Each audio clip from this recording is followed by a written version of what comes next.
Oke, standby, kamera ready, sound ready, 3, 2, 1, action. Selamat sore Bapak, kenalkan saya Imelda Priani, mahasiswi Fakultas Hukum Universitas Lampung.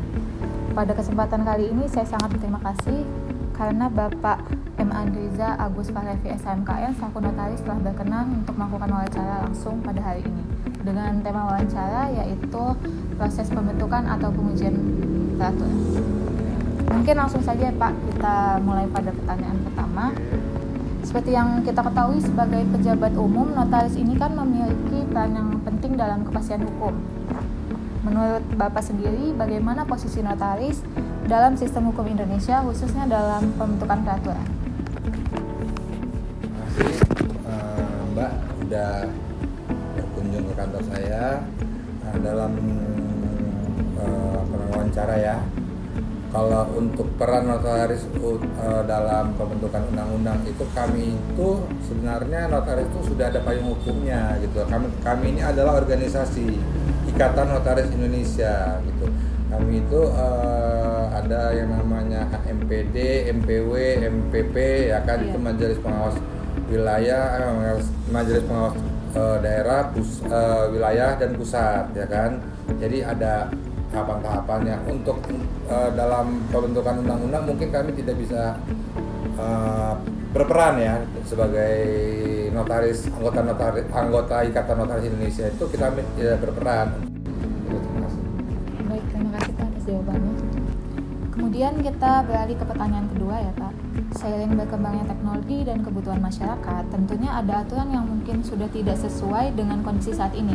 Dalam hal ini, menurut Bapak, adakah pasal atau ketentuan dalam Undang-Undang Jabatan Notaris yang sudah tidak relevan dan perlu dilakukannya revisi? Nah, jadi kalau misalnya kita ngomongin relevan atau enggaknya, sebenarnya itu tergantung gimana zaman tersebut kan.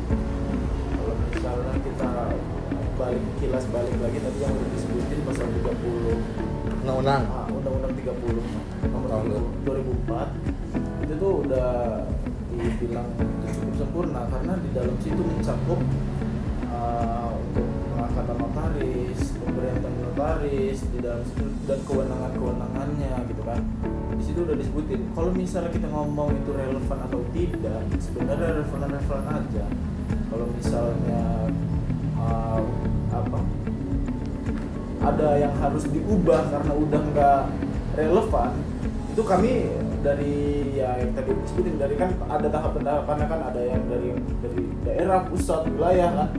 Nah itu kami mungkin kalau misalnya udah ada yang nggak relevan, kami ngajuin nih kalau misalnya ini undang-undang udah nggak relevan nih Pak, gini. Nah baru naik nanti. Nah nanti mungkin yang mewakili kami sebagai notaris ini ya itu tadi dari yang namanya itu komunitas itu Ikatan Notaris Indonesia, organisasi itu yang bakal yang nampung nih apa yang kata notaris yang tidak relevan tadi. Baik, untuk pertanyaan yang terakhir, seperti yang telah diketahui, profesi notaris ini merupakan profesi yang sangat paling terdampak oleh regulasi. Nah, menurut pandangan Bapak, bagaimana sebaiknya keterlibatan notaris ini atau organisasi profesi ini dalam proses legislasi? Itu mungkin disitulah mungkin ada yang berdampak bagus, tapi untuk dalam profesi kami dalam proses legislasi mungkin kami tidak ada kaitannya gitu dengan legislasi gitu, karena kami ini kami memang pejabat pembuat akte tanah, dan notaris itu bukan pejabat tapi kan. Nah, tapi di dalam legislasi suara kami mungkin diwakili sama ketua mungkin, dan mungkin di legislasinya juga Kementerian Hukum dan HAM lah yang lebih paham, karena mungkin kami di dalam pengawasan mereka yang mengawasi anggotanya kan. Jadi mungkin di dalam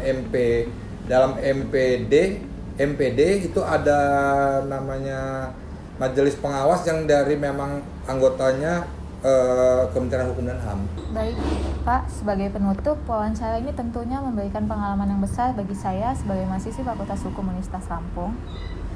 Terima kasih saya ucapkan kepada Bapak M. Andriza Agus Fahlevi SHMKN selaku notaris karena telah meluangkan waktunya dan bersedia untuk saya wawancarai. Semoga wawancara ini dapat bermanfaat bagi saya pribadi maupun sebagai referensi akademik bagi orang lain.